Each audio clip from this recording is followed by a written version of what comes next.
Ya, selamat datang. Kita ketemu lagi di Bedah Kitab Yasyar. Kali ini kita akan membahas poin berikutnya dari setelah kejadian Abel dibunuh oleh Kain. Setelah Habel mati, kemudian Adam dan Hawa kembali berhubungan badan dengan istrinya. Lalu lahirlah seorang anak laki-laki lagi yang diberi nama Set. Lalu Set ini memiliki keturunan bernama Enos. Dan di zaman Enos inilah semua manusia atau kebanyakan manusia itu berbuat dosa sama Tuhan.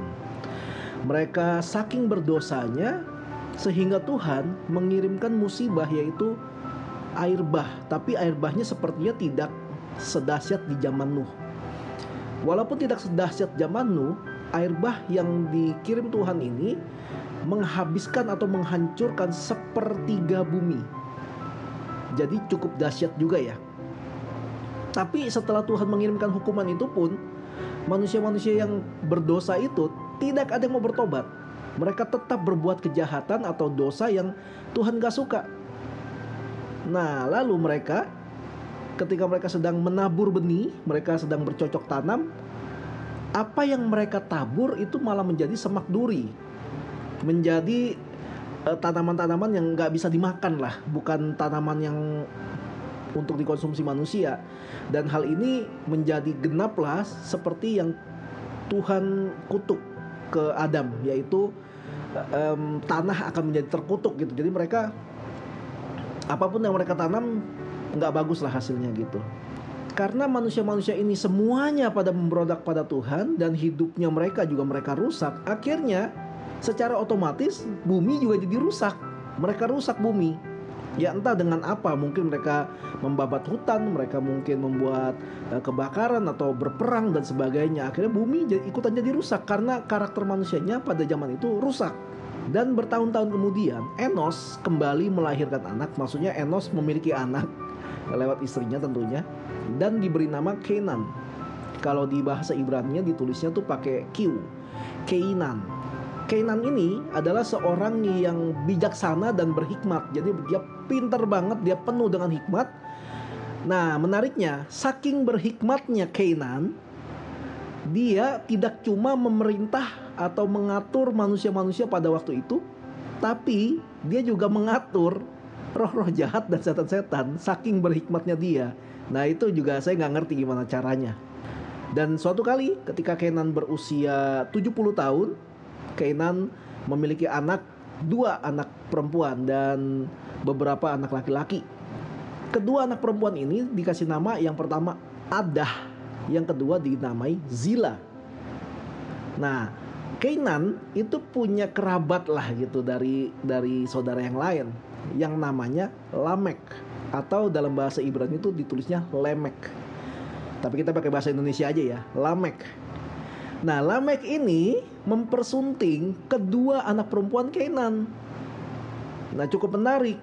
Kenan orang yang pintar banget, bijaksana banget, tapi memberikan kedua anak perempuannya untuk satu laki-laki, yaitu Lamek. Jadi saya boleh berasumsi kalau Lamek ini termasuk orang yang bijaksana juga, orang pintar lah. Jadi orang yang cukup bisa diperhitungkan keberadaannya. Dan akhirnya dengan ini tercatat sudah dalam sejarah bahwa Lamek adalah orang pertama di dunia yang melakukan poligami. Istrinya langsung dua. Lewat istrinya yang bernama Adah, Lamek punya anak dan diberi nama Yabal. Anak kedua diberi nama Yubal. Nah, lalu yang Zila gimana? Zila ternyata mandul, jadi gak punya anak. Pada waktu itu, waktu manusia-manusia yang dihukum Tuhan dengan air bah itu tidak mau berbalik dari jalan yang jahat, sebenarnya dosa apa sih yang mereka lakukan? Salah satu dosa yang mereka lakukan adalah mereka memberontak terhadap perintah Tuhan, yaitu perintah yang berbunyi, beranak cuculah dan bertambah banyak, penuhilah bumi. Mereka memberontak terhadap hukum yang itu. Mereka sengaja membuat istri-istri mereka mandul dengan cara memberi minuman-minuman beralkohol yang entah minumannya apa, tapi bisa membuat wanita yang meminum itu mandul. Kenapa mereka sengaja membuat istri-istri mereka mandul? Karena gini, mereka berpendapat istri atau wanita yang melahirkan anak badannya jadi jelek. Jadi ya udahlah, jadi nggak bagus lah karena melahirkan. Jadi kalau ada orang yang mempunyai istri lalu hamil dan melahirkan anak, istrinya ini akan dicuekin. Jadi seolah-olah kayak seorang wanita atau seorang istri yang janda gitu loh, kayak nggak punya suami gitu. Akhirnya pokoknya cuekin. Pokoknya adalah sebuah kehinaan kalau wanita melahirkan anak untuk orang-orang yang ini nih. Dan mereka selalu bikin party gitu untuk minum minuman keras ini, minuman beralkohol ini yang bisa membuat mandul. Dan di antara mereka yang meminum minuman keras itu, di sana ada Zilah. Makanya kenapa Zilah mandul. Tapi ketika Zilah sudah mulai agak tua nih, udah mulai tua. Disclaimer ya, zaman itu tuh usia 70, 80 bahkan 100 tahun itu belum tua. Itu ya masih standar lah, karena bahkan Adam meninggalnya kan di usia 969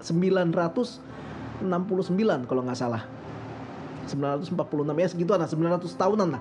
Jadi usia 100 tahun tuh belum tua. Tapi dikatakan ketika Zilah tua, Tuhan membuka rahimnya. Rahim yang tadinya mandul Tuhan buka. Akhirnya dia hamil dan melahirkan seorang anak yang diberikan nama Tubal Kain. Tubal Kain ini bisa kalian lihat di Alkitab Perjanjian Lama, ditulis juga soalnya. Kemudian Zilah hamil lagi dan melahirkan seorang anak perempuan yang dikasih nama Naamah. Nah, Naamah ini akan menjadi seorang tokoh yang penting yang tidak dicatat di Alkitab kanon, tapi di kitab Yasyar ada. Nah, siapa Naamah ini? Saya akan simpen rahasia Naamah ini untuk episode berikutnya. Siapa sih perempuan ini sampai dia adalah salah satu orang yang cukup penting. Suatu hari Lamek yang sudah mulai tua, matanya tuh jadi rabun gitu, jadi kayak ya susah lihat lah karena dia tua. Uniknya walaupun dia tua, tenaganya masih kuat. Jadi suatu hari Lamek mengajak anaknya, anak dari Zilah, Tubal Kain namanya, pergi ke padang untuk berburu hewan untuk makan ya. Zaman itu belum ada Indomaret atau supermarket dan sebagainya ya. Jadi mereka makannya tuh berburu gitu. Lalu ketika berjalan, Lamek mungkin percakapannya gini, kasih tahu anaknya, "Nak, kalau ngelihat ada hewan gitu ya dari jauh, nggak apa-apa, kasih tahu, arahin, nanti papa yang tembak." Siap, barangkali gitu ya.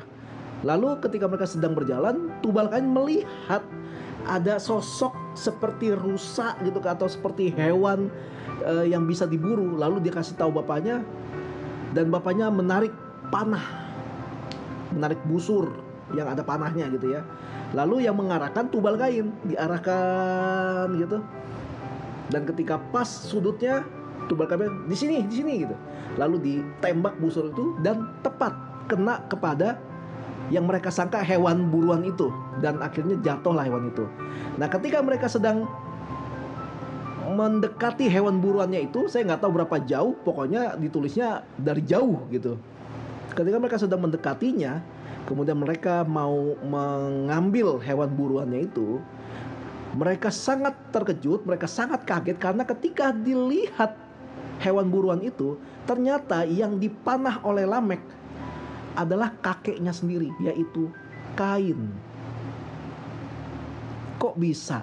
Ternyata Kain setelah diusir dari Tuhan, sepertinya ya kalau menurut catatan ini, Kain itu hidupnya langsung kayak mungkin gak jelas gitu. Mungkin jadi kayak karena di alam liar atau sebagainya, perilakunya jadi kayak binatang. Mungkin rambutnya jadi gondrong banget, badannya jadi berbulu banget, dan berjalannya juga gak kayak manusia. Mungkin ya. Makanya kenapa disangka seperti rusa, sehingga Tubal Kain kira yaitu rusa. Dan lagi juga dia jalannya juga nggak kayak manusia normal.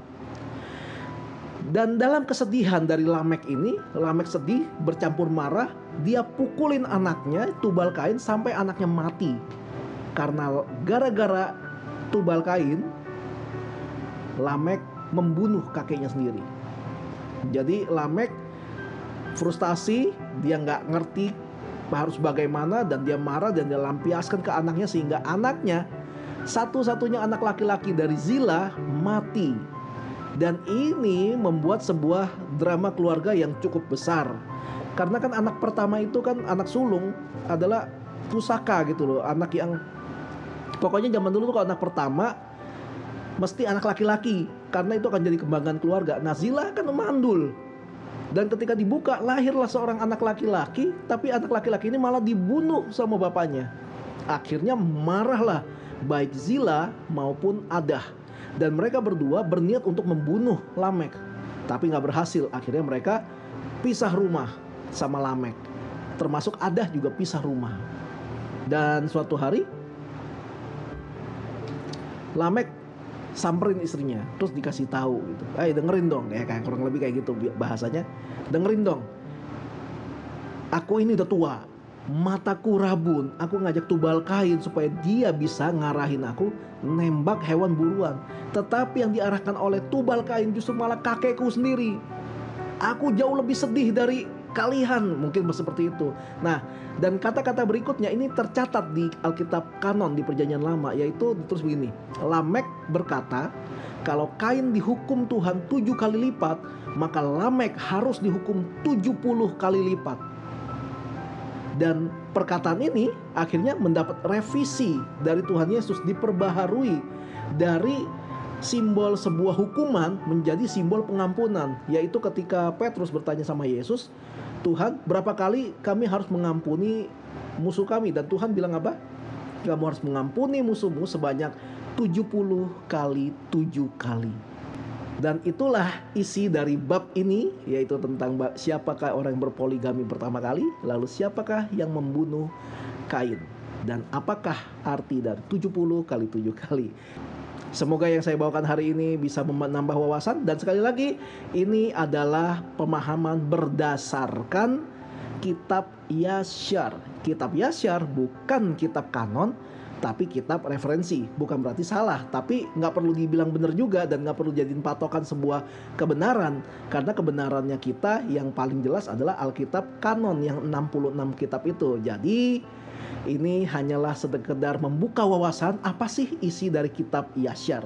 Dan sampai jumpa di pembahasan kitab Yasyar berikutnya di Bedah Kitab Yasyar. Tuhan Yesus memberkati.